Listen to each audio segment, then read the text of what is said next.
చెప్పబోతున్నాను. కథ పేరు టైం మేనేజ్మెంట్. ఒక పట్టణంలో ఒక అమ్మాయి సీత ఉండేది. సీతకు ఏ పనైనా సరే కానీ వాయిదా వేసేది.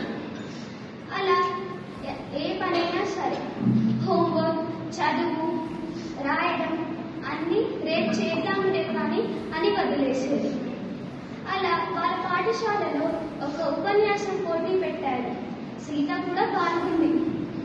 సీత చాలా రోజులు ఉన్నాయి కదా, తర్వాత నేర్చుకోవచ్చు కదా అని వదిలేసేది. కానీ వాళ్ళ మిత్రులు రోజు కొంచెం కొంచెం నేర్చుకునేవాళ్ళు.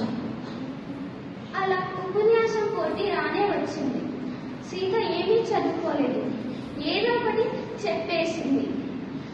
అలా అదే పట్టణంలో ఉన్న ఇంకో అమ్మాయి ఆ పోటీ గెలిచింది. అప్పుడు సీత అనుకుంది, నేను కూడా రోజు కొంచెం కొంచెం నేర్చుకుంటే అయిపోతుండే అని అనుకుంది. మీకు ఎవరికైనా నీతి అర్థమైందా? Time management is a life management.